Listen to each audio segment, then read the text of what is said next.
It was a calm morning in Ouagadougou, Burkina Faso.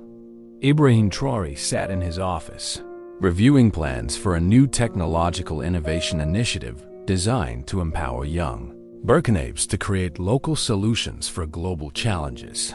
The program was bold in vision, but faced a significant hurdle: limited access to advanced technology and insufficient funding.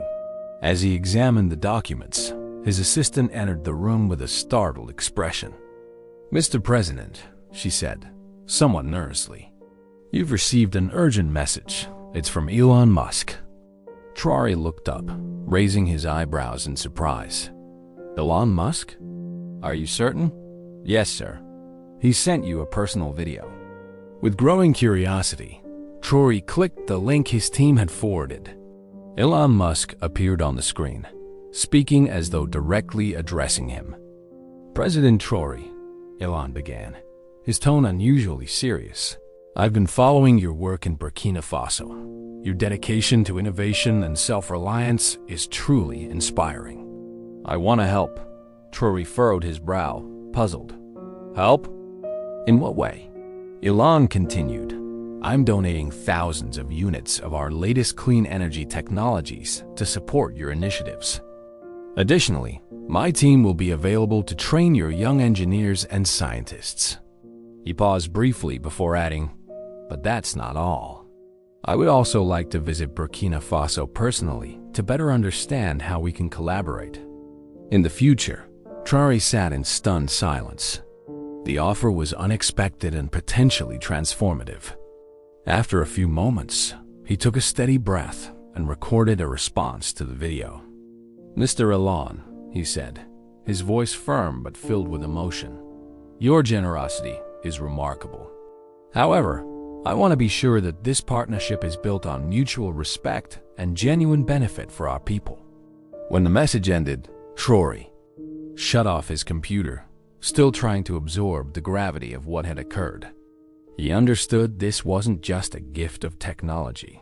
It was a chance to show the world what Africa could accomplish when given the opportunity. Moments later, he sat quietly, reflecting on the significance of Elon's offer. It was more than a donation. It was global recognition of Burkina Faso's efforts under his leadership. Determined to respond publicly, Traoré prepared a message to share with the world. Standing before the cameras, he spoke from the heart. "Mr. Elon," he began, "your offer is both surprising and extremely generous. But I must emphasize, we are not asking for charity. We are here to build partnerships based on mutual respect and belief in Africa's potential." He paused, letting the words settle, then continued. "Burkina Faso has much to offer the world: our brilliant minds, our resilience, our drive. That's what we hope to share. We're not just recipients of innovation. We want to be co-creators of the future." His declaration resonated across the country and beyond. For many, it wasn't just a political statement. It was a bold assertion of independence and self-determination. Elon Musk, having seen the response, was deeply moved by President Traoré's clarity and conviction. He posted another message to reaffirm his support. "President Traoré," Elon wrote on social media, "you are absolutely right. This isn't merely a donation, it's a collaboration. I look forward to learning from you and your people as we work together toward sustainable solutions." The exchange between the two leaders quickly gained momentum online, sparking global conversations about Africa's place in the technological future. Hashtags like #InnovativeAfrica and #ELONTRAORE partnership began trending, underscoring the power of recognizing African excellence. In Burkina Faso, the response was even more heartfelt. Young scientists and engineers rallied together, ready to take full advantage of this groundbreaking opportunity. It was a rare chance to gain access to the world's most cutting-edge technologies. A young man named Issa, who had created a prototype for a solar-powered irrigation system, shared his thoughts during an interview. "Before," he said, I believed my ideas were nothing more than distant dreams. But now, I can see they have the potential to become reality. Thank you, President Traoré, and thank you, Mr. Elon, for believing in us." In response, President Traoré seized the moment to announce the launch of a new phase in the Technological Innovation Program. Speaking at a press conference, he outlined that the partnership with Elon Musk would go beyond simply installing high-end technology. It would also include educational programs to train young Burkinabes in managing and further developing these local solutions. "We don't just want to receive technology," Traoré emphasized. "We want to take ownership of it. We want our youth to be the architects of our own future." The statement was met with widespread applause, both domestically and internationally. For many observers, this was more than a technical initiative. It was a bold proclamation of self-reliance and national pride. At the same time, international media outlets began spotlighting Traoré's vision as a remarkable example of humanitarian leadership. Major newspapers and magazines published stories praising the president's ability to turn personal connections into public progress. "Traoré is not simply leading a country," wrote one columnist for The Guardian. "He's reviving the soul of a nation." His unwavering dedication to dignity and equality is a powerful message to leaders everywhere. News of Elon Musk's planned visit to Burkina Faso spread rapidly across the nation and around the world. It was an extraordinary moment. One of the planet's wealthiest and most influential figures was coming to Burkina's soil, not as a tourist or investor, but as someone who truly recognized the nation's hidden potential on the global stage. On the day of Elon's arrival, crowds gathered at Ouagadougou Airport. Young scientists, farmers benefiting from clean energy programs, students, and even schoolchildren wearing T-shirts printed with the faces of Traoré and Elon side by side, waited in excitement. As Elon's private jet touched down, a wave of applause erupted. Dressed modestly, far from the image of a typical tech billionaire, Elon Musk stepped out of the plane. He was greeted personally by President Traoré, who welcomed him with a firm handshake and a warm smile. "Welcome to Burkina Faso, Mr. Elon," Traoré said. "Your presence here means more than a visit. It's a symbol of hope for our people." Elon nodded, clearly moved by the warm welcome. "Mr. President, I'm truly honored to be here. Your work has inspired me, and I couldn't wait to witness it firsthand." The two leaders then made their way to a simple van eschewing the luxury vehicles often expected for people of their status. During the ride to the presidential palace, Elon looked out at the streets of Ouagadougou, struck by the vivid blend of tradition and progress. "This is amazing," he remarked. "I always knew Burkina Faso was special, but experiencing it in person is something else entirely." Traoré smiled with pride. "Our people have an incredible strength, Mr. Elon. Despite all the challenges they face, they never lose hope." Upon their arrival at the palace, a special ceremony had been arranged to celebrate the historic collaboration between Elon's company and the Burkina government. Among the attendees were young scientists already working with the new technology, farmers using solar-powered irrigation systems, and children whose schools now had electricity thanks to the project. During the event, Traoré invited Elon to address the audience. Standing before the Burkina people, Elon spoke with emotion. "When I chose to support this project," he said, voice heavy with feeling, "I knew it was meaningful. But being here today, seeing the direct impact this technology has on people's lives, makes me realize just how much more we can accomplish together."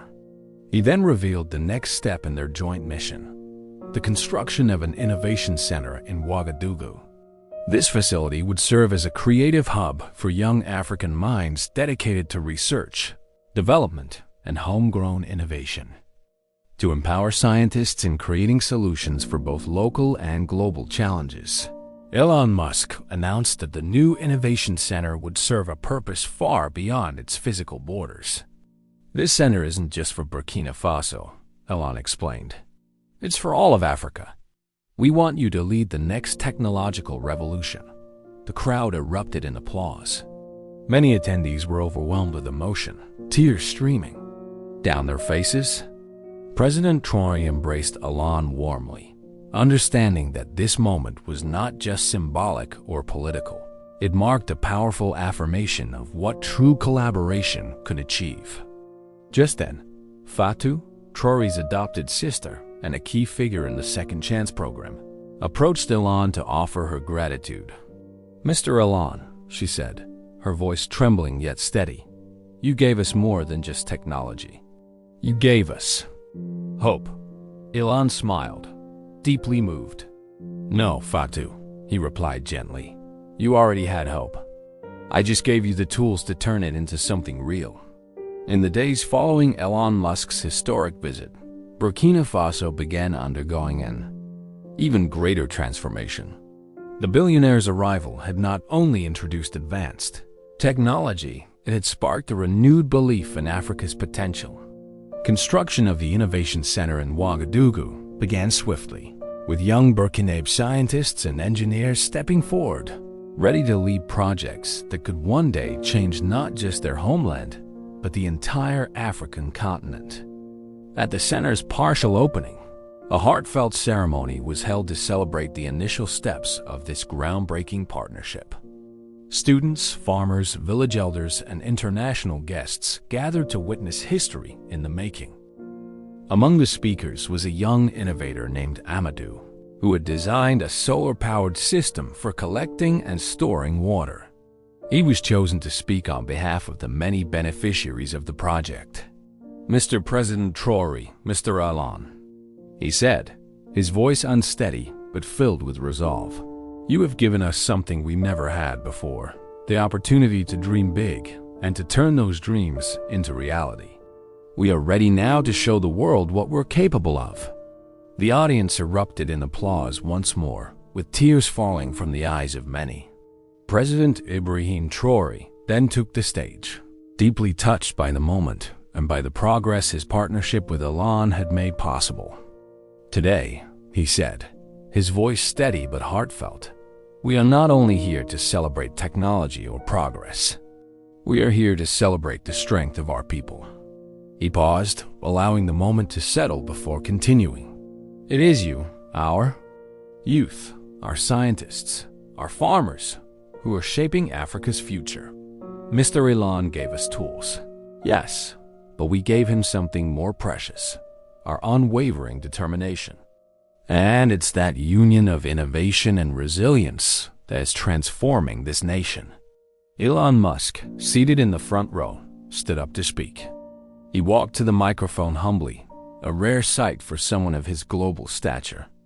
"President Traoré," he began, his voice heavy with emotion, "I came here thinking I was offering help. But now I realize I'm the one who is learning. You are proving to the world that Africa doesn't need to follow. It can lead."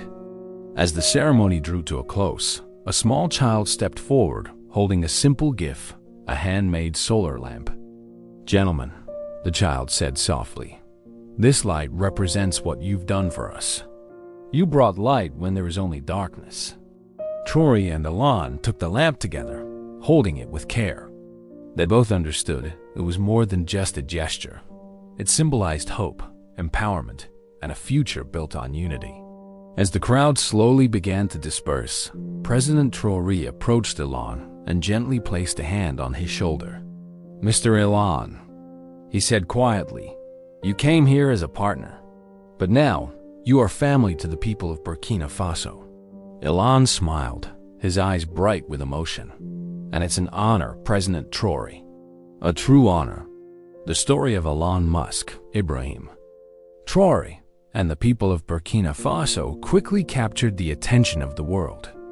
To many observers, this was far more than a milestone in politics or technology.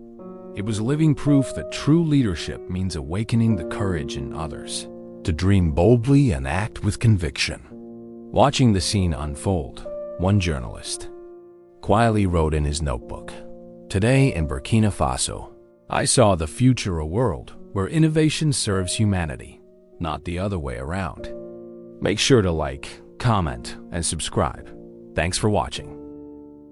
They gave us the tools, but our belief built the light.